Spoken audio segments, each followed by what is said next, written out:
Vira e mexe a gente recebe algumas perguntas ou sugestões de vocês nos comentários dos vídeos que a gente publica no nosso canal. E a gente recebeu um comentário esses dias, eu achei muito interessante, eu queria comentar com vocês.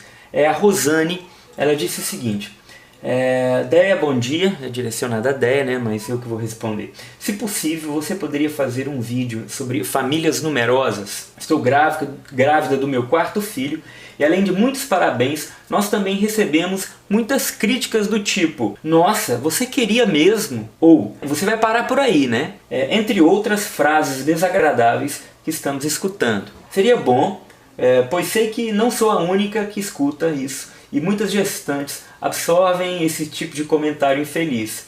Desde já agradeço, um grande abraço para vocês. Então, Rosane, né, a primeira coisa que a gente precisa entender é que essas pessoas que nos questionam pelo número de filhos que nós temos, essas pessoas elas não chegaram a esses questionamentos por elas mesmas. Evolução social, um avanço intelectual, um avanço da maneira de pensar. Essas pessoas, na verdade, elas são vítimas de um controle feito com esse mesmo propósito, de colher esse tipo de coisa. Existe no mundo um movimento articulado, bem feito, a fim de diminuir a população mundial, por exemplo, né? Isso não é teoria da conspiração. Isso são ações políticas, práticas, para fazer isso. Por exemplo, a criação de fábricas de contraceptivos no mundo todo, na década de 60, né? do fábrica de DIU, elaborado pelo Conselho Populacional da Fundação Ford, Fundação Rockefeller, quando eles elaboram a política de controle populacional. Isso é declarado ali nas atas das reuniões, dos sites das fundações internacionais, como da Fundação Ford, Fundação Rockefeller,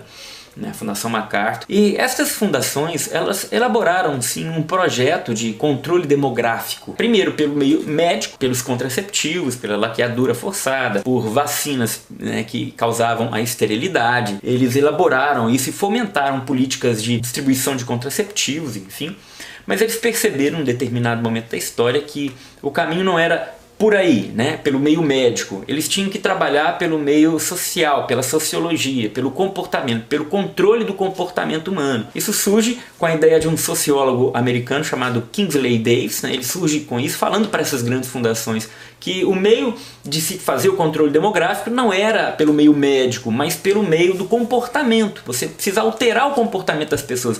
Não é colocar o DIU no ventre da mulher, porque a mulher depois pode tirar esse DIU, né? A gente precisa colocar um DIU na cabeça delas. Então, Kingsley Davis elaborou um projeto. A princípio ele foi recusado, as fundações acharam que era uma loucura, mas depois começaram a levar ele a sério, quando eles perceberam que não dava mais certo, né, a forma com que eles estavam fazendo o controle demográfico. E daí por diante eles envolveram dentro desse projeto outras ideologias, outros conceitos, acharam no marxismo um instrumento muito interessante. Os marxistas também queriam atacar algumas coisas que eram em comum, né? Por exemplo, a família tradicional, desconstruir a família natural, né? O tal patriarcado. Então eles começaram a lançar alguns jargões, distribuir cursos internacionais, pagava estudos de jovens universitários do mundo todo para estudar em determinadas instituições, a fim de serem de fato ali manipulados intelectualmente,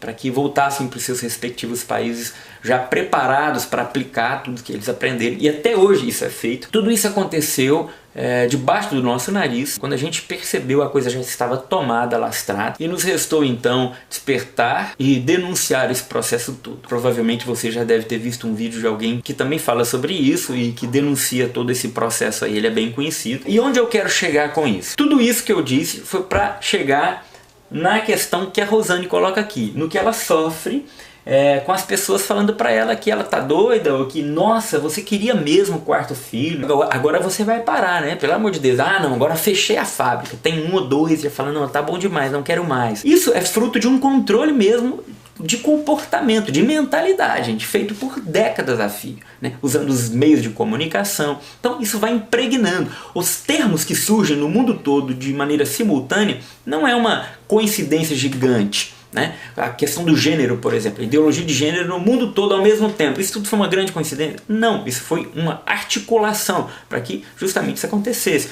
No gênero é a tecnologia de ponta para o controle demográfico, porque você destrói a identidade. Sem identidade não tem pai, não tem mãe, não tem homem, não tem mulher, né? Então você iguala tudo e você não tem uma hierarquia, você não tem as funções próprias de cada indivíduo, você não tem uma estrutura tradicional, ou seja, uma estrutura natural que é familiar. Então eles querem com o gênero, eles querem com o feminismo, eles querem com o marxismo atacar a estrutura social, né? A estrutura da família natural. E nós acabamos colhendo os frutos disso, como por exemplo a Rosane está colhendo com a gravidez do 4º filho, e com certeza você que é aberto à vida já deve também ter ouvido muita gente falar: você é doida, nossa, você é maluco, e até familiares, pessoas muito próximas de nós que querem o nosso bem, que ficam preocupadíssimas com a gente, né? Nossa, mas você tá doido, você tem que pensar no bem-estar deles, hoje o mundo tá muito difícil. Isso é a mentalidade antinatalista, né? A gente vê que eles trabalharam em paralelo também a questão do aborto, tudo que não gera vida, né? O feminismo, tirando a mulher da família,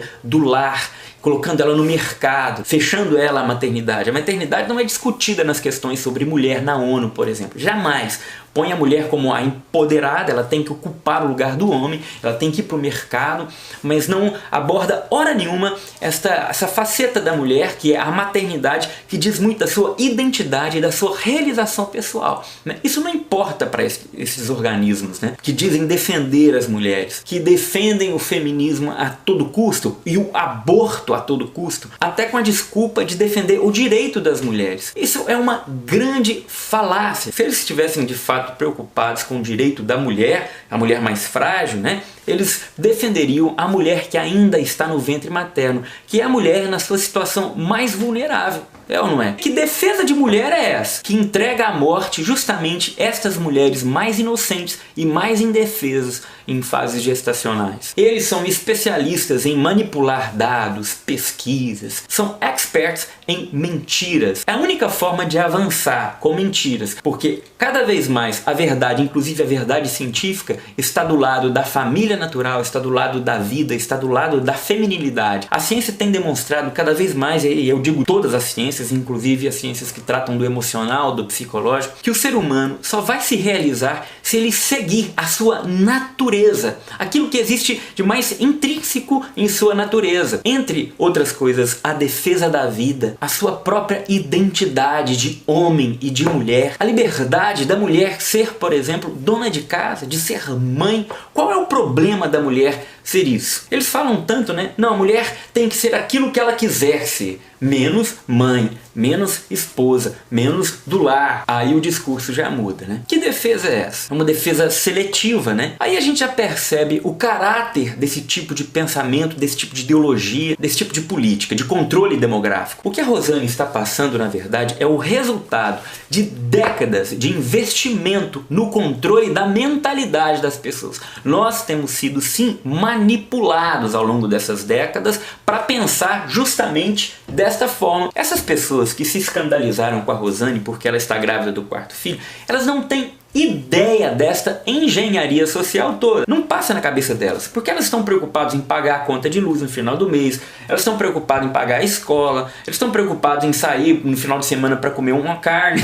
Então elas não sabem que, na verdade, são vítimas de um controle de mentalidade, de comportamento. Se nós temos a oportunidade de abrir os olhos delas para isso, ótimo. Se não, a gente precisa se posicionar de forma muito clara. Opa, peraí, você vai comprar as fraldas do meu filho? Você vai pagar as minhas contas? É você que vai colocar combustível no meu carro? E outra, gente, quando nós católicos nos casamos, nós assumimos um compromisso por juramento no altar. Nós prometemos a Deus estarmos abertos aos filhos que Ele nos der. Isto é promessa. O casal católico de fato que não cumpre esta promessa está em pecado. Ninguém te obrigou a ser católico, ninguém te obrigou a casar na igreja católica, ninguém te obrigou a fazer essa promessa no altar. Você livremente fez isso. Então você é responsável por aquilo que você prometeu. Não é diante do padre, não. É diante de Deus. Por isso que o casal católico que casa na igreja vai lá no altar e fala: olha, estou aberto sim aos filhos que Deus me enviar e prometo educá-los na fé da igreja.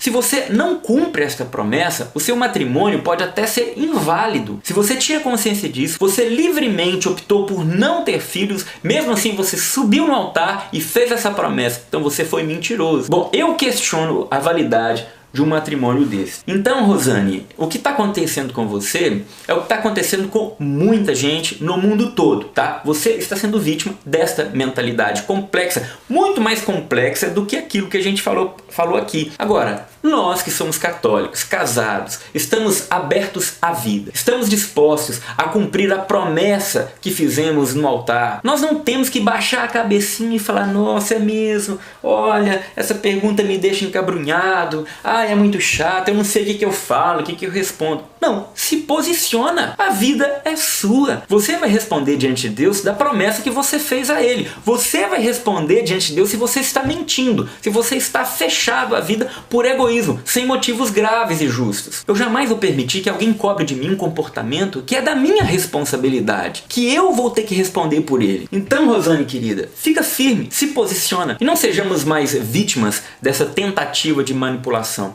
Nem sejamos idiotas úteis nas mãos desses ideólogos que querem desconstruir a família natural, querem destruir também a estrutura social, a estrutura judaico-cristã, os nossos valores. Permaneçamos firmes e fiéis à verdade.